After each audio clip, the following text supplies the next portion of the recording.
In today's programme, we see forces in action.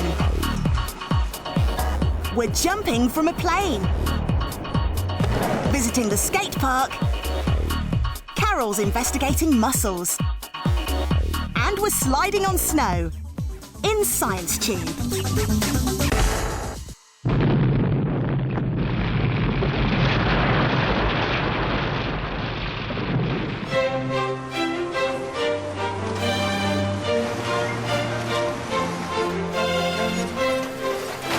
A good way of understanding forces is to see them in action. Forces can change the shape of things. Forces can bend or twist things too. Forces can pull you up and down. Forces can move things. Kick with a big force, tiddlywink with a smaller force.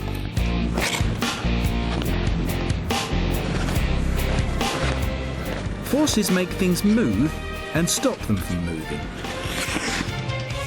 The best known force is gravity. It pulls things down. The Newton meter measures forces.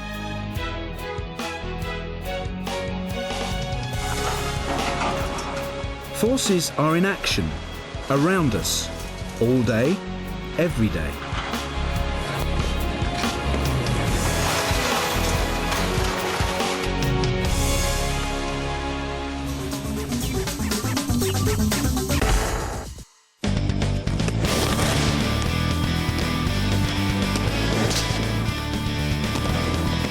Skateboarder Emma thinks about skating every day and about forces every day, almost without realising.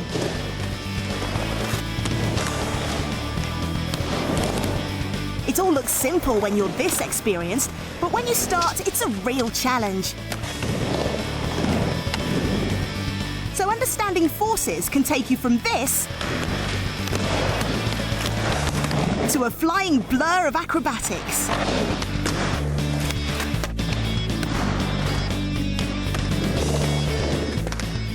Today, Emma's choosing a new board.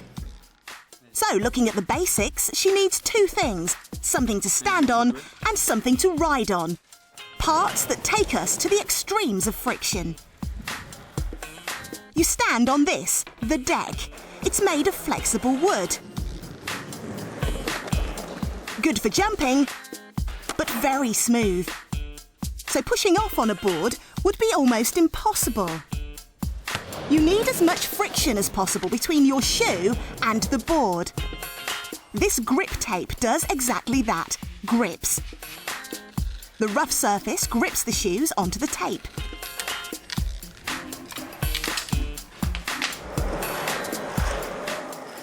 If you've got the wrong shoes, you'll spend a lot of time on the floor.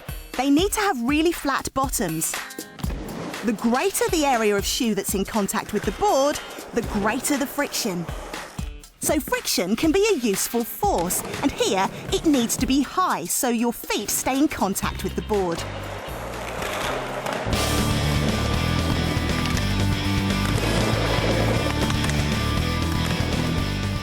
But there's a part of the board where you need friction to be as low as possible. It's not useful if the wheels keep stopping because friction slows them down. Emma's choosing wheels with the lowest friction she can get.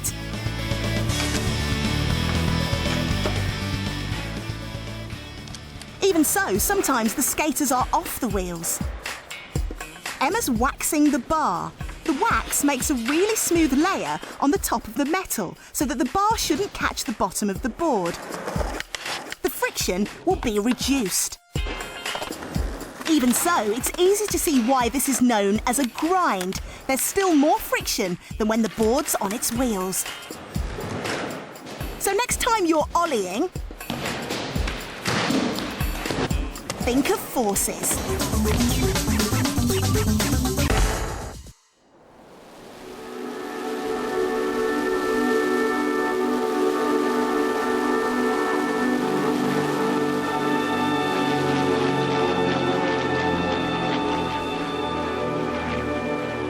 Skydivers in free fall.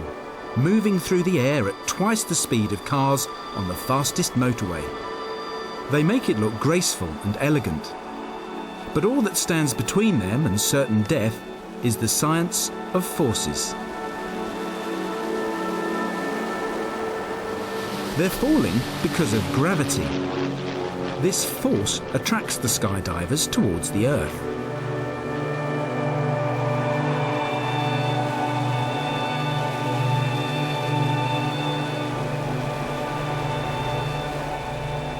Gravity is strong and would make them go faster and faster if it wasn't for the air.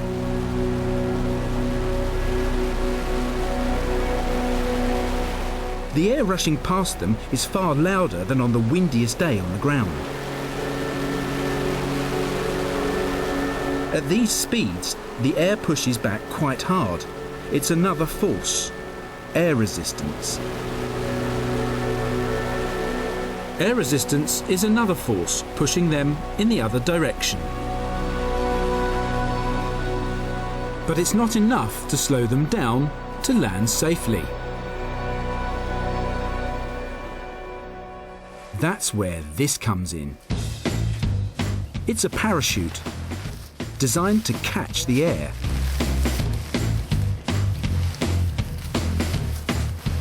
Hannah's packing this as if her life depended on it. And it does.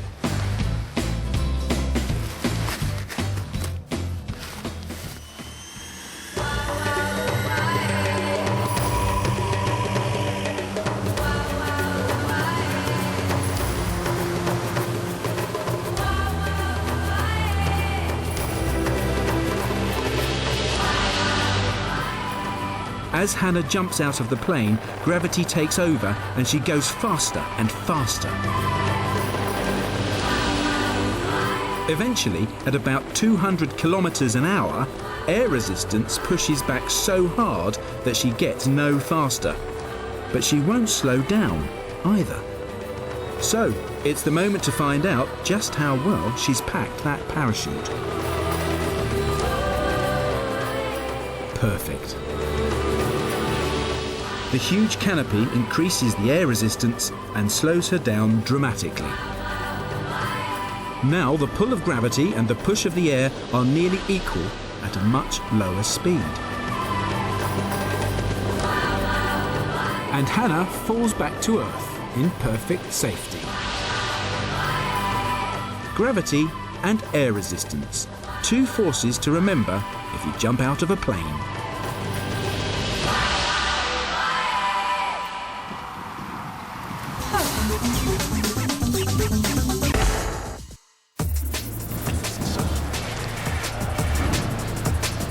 Pushing on the pedals of a BMX makes it move. We're going to find out where the force comes from. Inside Matt's legs are muscles, and when they pull tight, his leg moves. Here's Carol with a leg we can look inside. So here we've got a chicken's leg. The joint is like Matt's knee joint, and the muscles she's pushing are similar to human leg muscles. Right, let's get in there. First of all, this top layer is the skin. Under the skin, these are the muscles that make animals move. So, if you eat chicken, you are eating the muscles. So the leg's completely covered in muscle tissue. Right, here we are. One chicken leg covered in muscle. Let's cut into the muscle and see what we find.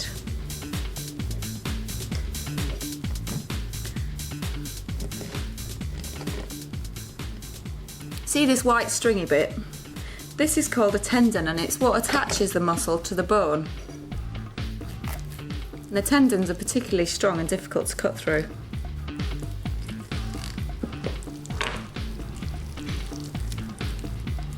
Excellent. Now it's a bit messy with all the muscle, but you can clearly see there that that's a joint. This is the top part of the leg, and this is the lower part of the leg. And the joint moves like that, so the chicken can bend its leg. much like we can bend our legs.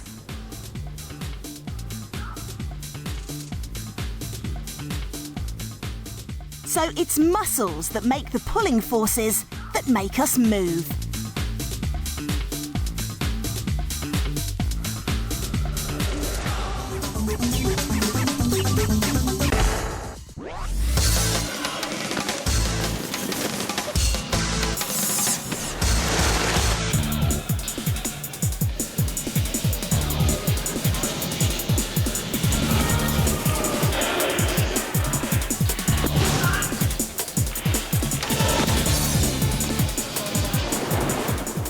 Once something or somebody starts moving, they keep on moving until a force stops them.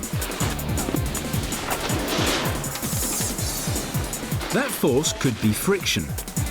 There's not very much between the snow and the boards, but much more friction when you fall over.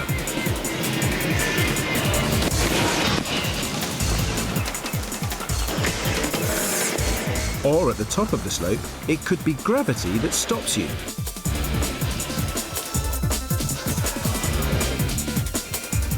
But you soon start to move off again in the other direction. So why do some things slide on snow and others not? It's easy to walk on the snow in these shoes. There's friction between the shoe and the snow. The force of gravity pulls the toboggan down the slope.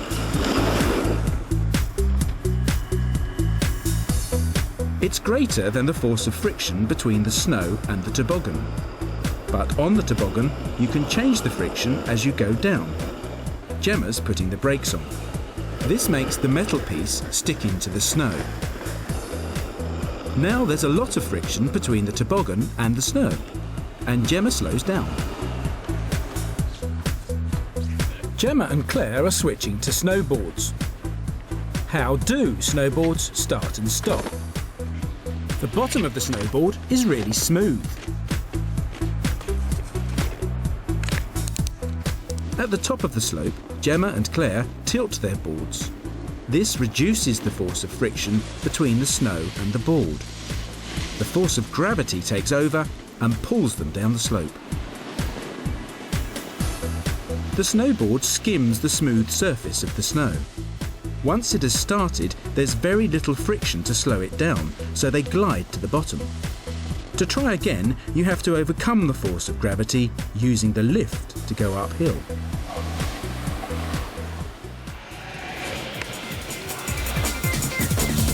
Gravity and friction. Two forces to remember when it snows.